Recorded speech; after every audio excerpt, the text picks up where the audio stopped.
So, Bergen, it's over to you now. All right, thank you, everyone. Can you hear me okay? Thumbs Yeah. up, someone? All right, good. Yep. I'm not on mute. Perfect. First technical hurdle passed. So where this really came from was a couple of reasons, which you may have read already in some of our posts, which was one, how do we get people to speak at Product Camp and make it more dynamic by having more speakers and encourage more people to speak. And part of it came also from myself thinking, well, why aren't I contributing? What do I have to say? I don't know what I have to say. And so it was kind of an exploration for myself, even how do I pull out what I'm good at and what do I have to say and put it together? Because I probably do. I just got to find it. In fact, I know I do.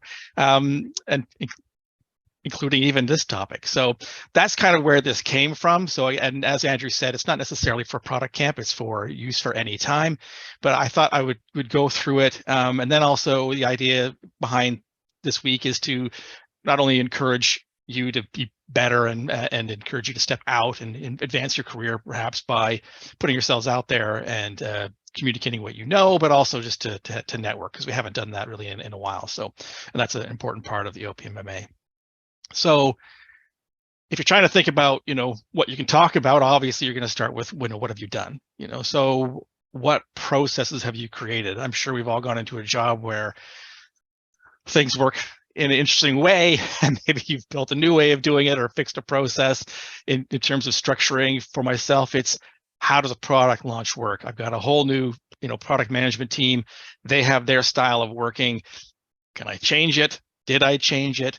I need to change it, kind of thing, because they're going at a velocity that's too fast for marketing. What kind of processes and checks can I put into place that work for them, work for me?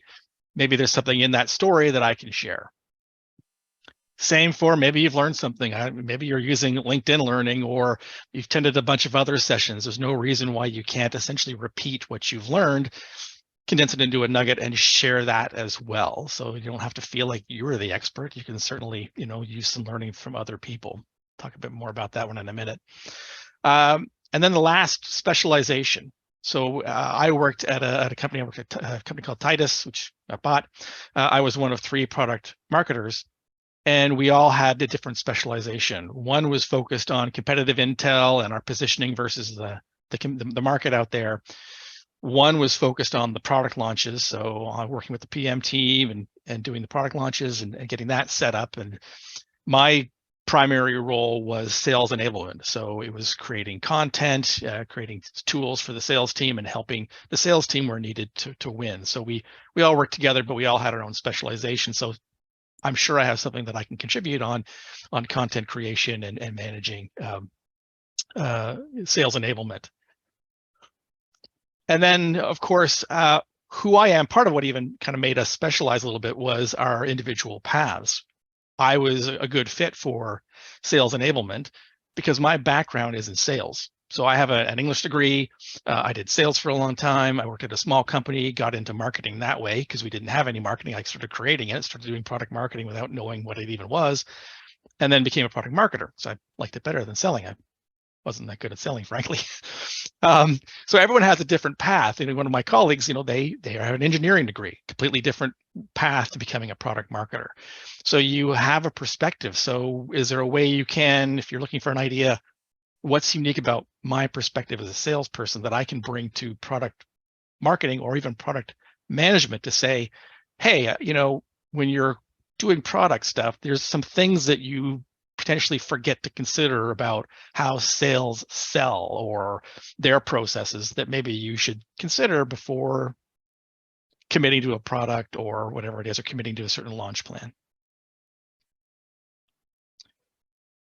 Another, again, is look to your passions, right? So obviously, is there a way you can, attach your passion to your product? Now, a lot of us do that when we're doing presentations as a way of kind of creating an anecdote. You get a sort of parallel, but is there a bigger way, even potentially? Can you create a whole content out of it, a whole sort of session out of that? So for me, selling wasn't my passion, but if it was, certainly there's a lot in the sales side of things and what sales could potentially teach to product marketers and marketers that you could create some content out of. Another thing that I like and have enjoyed doing is thinking about thinking and reading about thinking and thinking habits and processes. How can I take what I've learned there and apply that then to product management, product marketing? So there's probably something in there, again, something unique about your passion where you can link the two together and create a, again, a solid topic that you got at least, 20 minutes worth of content out of, and provide, again, a new perspective on things. Of course, who's your audience? That might influence, if you go, you have an opportunity like Product Camp to talk to somebody, that could influence, again, who you're going to talk to. So, and what you want to know. So again, of course, what industry are they in? How mature is your audience? And I mean, not necessarily the age that could come into it, but also how skilled they are at what they're doing. So if it's, students or, seasoned veterans, what are their interests? What's their education level? Those are the kind of things, again, that can help shape what you're gonna do. This one is maybe, I think personally, one of the hardest ones, to do sometimes, but ask other people, what am I good at? What do you like? What I like about me in terms of the work that I do, or the thoughts that I bring to the table, or whatever it is. So, asking others is important, because they could maybe tell you your strengths that you don't know, that, again, yeah, what I do here is of value. People recognize it as value, and it's a skill that maybe is very innate and easy for you. And so you don't think to talk about it, but for everyone else, they go, hey, that's something that we don't really know very much about or aren't very good at. Could you please share? And then kind of going back to what you've learned, it's just simply pinch an idea. There's a lot of content out there. There's tons of people. If I go back to my English degree, there's lots of people writing about Shakespeare. I don't know what there is left to write about Shakespeare, because everyone is doing an English degree or has an English degree or is an English professor is writing about Shakespeare just about.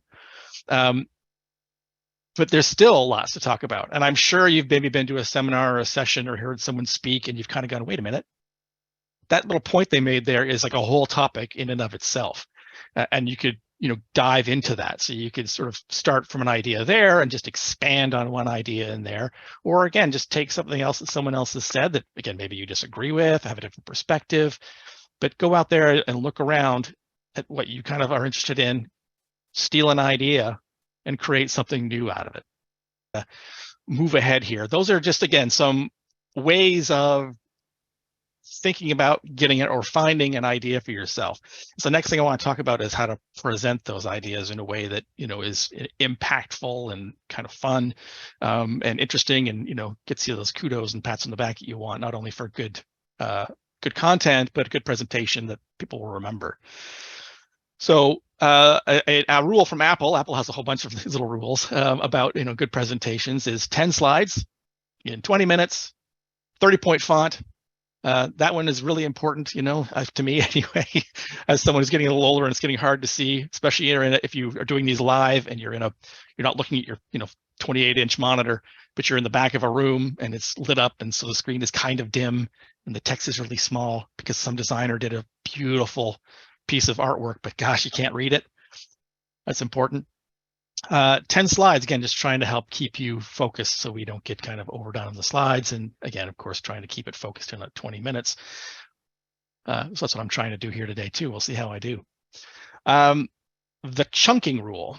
So this is, again, coming down to people can only remember so much content. So when you're talking about your topic, what are the 3 to 5, at most 7 things that they are going to walk away with, or that you want them to walk away with? What will they remember? Now, so, for example, you have a phone number that's 7 digits. Right there, it's already taxing the limit of my mind to be able to remember those. But as soon as you put in an area code, I'm lost. I've got to write it down. Again, maybe not the best example because everyone puts everyone's phone numbers into their mobile phones now, but you get the idea. Once you get to a certain level, people aren't going to remember it. So having 3 to 5 main points that you want people to bring home, that's key to a successful presentation, I think. This one, don't read, right? You got to get rid of those bullets. You put bullets on a page, you're going to be tempted to look at the screen a lot and read them. And that doesn't make for a great presentation because a couple of reasons. People are reading ahead. I personally don't really want to read your stuff anyway. I'd rather you talk to me about it, give me some kind of visual representation too to help me learn. other than just text.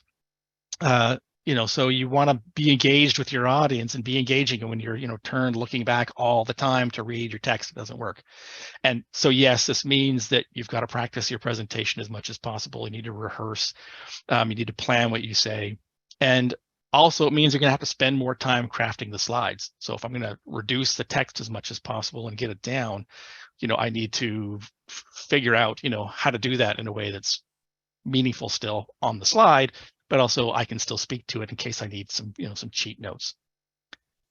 If I go back to Apple likes to say for them, what they try to do is in their first 10 slides of any presentation, they use at most 40 words. So that would be 4 words per slide at most. So can we keep the text down? Makes for a more compelling presentation. Eye contact, everyone knows eye contact, right? So again, if you're doing presentations live and you're a bit worried about it, this is how I deal with it, because I don't like staring at people either, and I don't like being stared at, to be honest. But I do try to engage with people, but I look at people's foreheads. I get a sense of their face is sort of how I do it. I think looking over their heads doesn't quite work. I look at people, but I look at their foreheads instead of their eyes, because I don't want to get, suckered in or hypnotized or worry too much about what they're thinking about how I'm doing. I just want to keep going. One thing, though, I would say is if you are doing a presentation on like this in a digital format, one thing that we tend to forget to do is actually look people in the eye. And here it's easy because I'm not looking you in the eye, but you got to look in the camera. And too often people are looking at their screen, and I don't know if you can see the difference, but when I shift and I'm staring at the eyeball on the screen, I'm not looking at you. And there's a bit of a difference there. And it's weird, though, for me to stare at my camera. I'll be honest, it's weird. It takes some getting used to, because all the rest of my screen's in peripheral, but I think it's a helpful thing to do. So again, maybe a tip for when you're talking into a camera, that's to look at the camera. The last part, be engaging. So what does that mean? That's pretty broad, to be engaging. Obviously, the big one is you start off with a joke, right? But that could be kind of anything. You don't have to be a comedian, though, either. But one thing I find, too, in doing my rehearsals or practicing going through things and figuring out what I'm going to say on each slide, is I do tend then to be able to pull out something kind of fun or engaging or a joke. For me, that's how it works a little bit. How do I say this better? Oh, I could do this, or make a comparison or something funny in there that makes it a bit more engaging. And if you're live, don't be afraid to be yourself. If you need to move, gesticulate, that's okay. Do that. It's all right. But if you're comfortable behind the podium, then that's all right too. Just get comfortable so you can talk freely and be engaged that way. Also, your slides, add some color, add some motion, add some animation if you can. Again, the talk goes back to, it takes longer to do a presentation to get your slides right. In fact, one of the things I did at Titus before was I used to do a lot of presentations, and I would work on them, and they would take me sometimes for a big keynote a week of work just to get the slides to present right. It can take some time. So here, hopefully I haven't distracted you too much with the TV, but I am trying to be engaging and be a little unexpected there for you. So when you're giving a presentation, obviously there's different styles you can use too that may also help if you're nervous about just doing too much lecturing. You don't want to talk that much. You might be able to structure your presentation into a series of questions where you do interact a lot more. Maybe there's some breakout into groups. You can use polling again to break it up. Obviously, has anyone done this or that? You've seen all that before. And also even handouts, which again, if you're somewhere, might be useful. It might be a good companion to what you're saying, different than what's on the screen, something people can take home, something that can be even used as part of what you're doing in terms of, maybe it's add something, pass it on, someone else builds from it, whatever it may be, but you can be creative into how you're doing your presentation. And also it's okay to throw in a surprise, right? So for me, I guess it was the TV shows, but throw in something again that is a little bit different. In fact, one nice thing that I've used before is you can plant someone in the audience, right? If you're asking questions, have someone ask the question for you. You may even want to work out some kind of interaction. They get up, whatever, they have some kind of thing. It's okay if it's obvious that it's a plant. It doesn't matter. It just takes you away from droning on and on like I'm doing to you right now. Also, you want to slow down. I might be going a little bit fast, but slowing down is hard. It's difficult for me. I struggle with it when I'm doing my presentations or even just talking sometimes in meetings. I'm quick. Slowing down, take a pause, take a breath. It's part of the rehearsal. Part two is you go through, you say some things. Okay, here I need to make sure I've slowed down. I stop, I take a pause. But do your best to slow down. I'm going to try slowing down. I think I'm talking really fast, but I do want time for people to network. It doesn't have to be perfect. Lastly, don't worry, it doesn't have to be perfect. Most people aren't going to know when you've made a mistake. I remember watching one sales rep I was with. He would always record himself every time he was giving little presentations. And I remember he was back in our hotel room. We were sharing a room, and he was just going over the recording of it and just criticizing himself like crazy. I was like, "You're fine. No one noticed." Don't be hard on yourself. Too hard on yourself. And don't worry too much going into it. You're going to be fine. It doesn't have to be perfect. That you're sharing something is of value. There's going to be value in it. And if anything, you're just going to get better as you go along. So here I am. So these are mostly rhetorical. How did I do? I've told you a bunch of stuff about how to find a topic, how to present a topic. How did I do? Well, I found a topic. I think I did okay with that. And you're here, so it obviously resonated a little bit. Hopefully you found it useful and there was something, I don't know if there's anything terribly new in here, but a reinforcement maybe of existing ideas that might be helpful. The 10, 20, 30 rule, how did I do? Well, I have way more than 10 slides. I'm probably close to 20, but I like to keep my slides moving. To me, that's part of the engagement. Keep it moving, keep it fun, keep it fast. Change the screen, keeps people engaged. I'm a TV person, as you've seen. The 20 minutes, I'm going to come in under the 20 minutes. We started at about quarter after, so I should be okay there. And then, what the heck was the 30 again? I completely forgot. A 30-point font. There we go. I hope my font's big enough everyone can see. I'm sure I went through it and made sure my font was 30. How many chunks? Well, I would say I have two, which is one that you have something to say. You definitely have something that I want to hear about. We've talked about how you can go and make that content that you've got interesting, engaging, easy to understand. And that's only two, but I've got one still to come. So there's one more chunk to come. A little bit off the rest, but it's still coming. Hopefully my slides were engaging, not too many text, fun to look at, still memorable. Hopefully my cadence again wasn't too quick, I don't slur too much, or I don't know how drunk I am yet today, but we'll see. It's still early. And so hopefully again, in that I did all right today. What I want to do now is we're going to, at this point, break into some groups. And Mo, hopefully you can, or Andrew, you can help us do that. And I'll let you, if we can arrange it to be about maybe 4 people per group. And go out there, and even if you're not planning on giving doing a topic at Product Camp, maybe you do want to consider something again to talk with other colleagues or other groups, or even just another OPMMA event. You want to be the featured speaker. Think about processes you've created or new processes, your experience on a project, excuse me. Anything you've learned. Here I am reading my slides, not good. Something you've invented. Maybe you've got a pet peeve or something that annoys you or something you want fixed, something that's wrong with the world and you think you can fix it, a new way of doing it, your new perspective. And the last thing I want to just urge before we go into this, again, I'm very interested in thinking, and I'm asking us all to go out and be creative thinkers for a little while together while we network. And creative thinking and critical thinking are 2 different ways of thinking. I don't know if you guys are familiar with Edward de Bono's 6 thinking hats, but there's multiple ways of thinking. And they're not really congruent. The criticism doesn't work well. And unfortunately, we're really good at criticism. We're taught to be critical all of the time. Through school, that's what we're trying to do is be critical. My family is very good at it. I suffer from that myself a little bit. The idea here, though, is to try and put the criticism aside, because we're going to go into a space where we want to be creative and nurture other people, and the criticism can stop creativity for people. So I'm going to give you an example.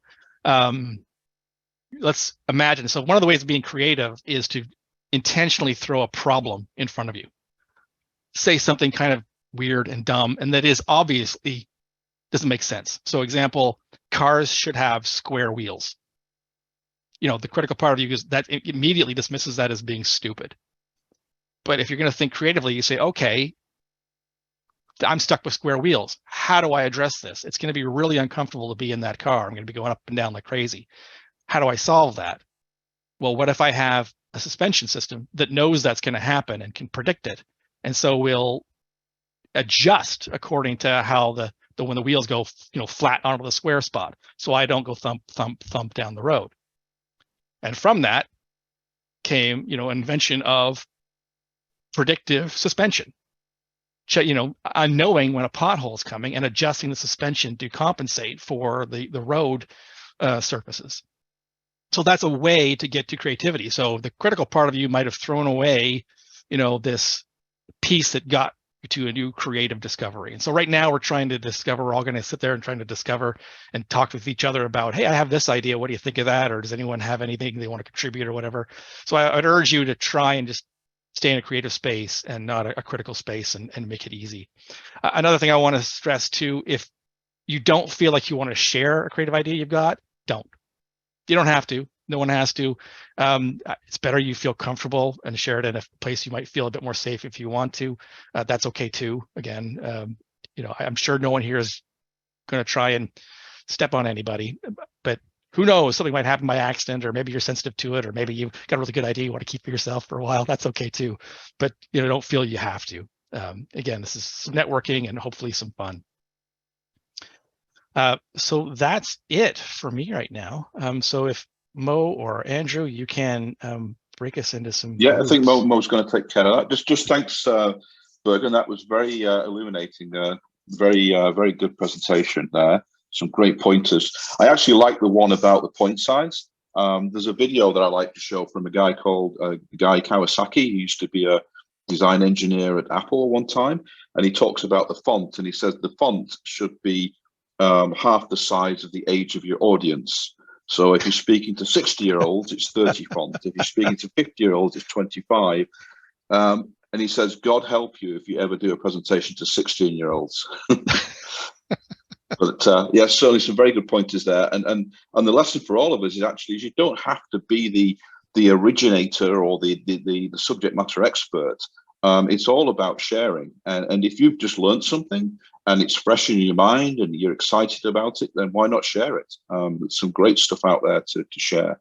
So just don't be intimidated. It's a safe environment, and let's have some fun with it. So thanks, Bergen.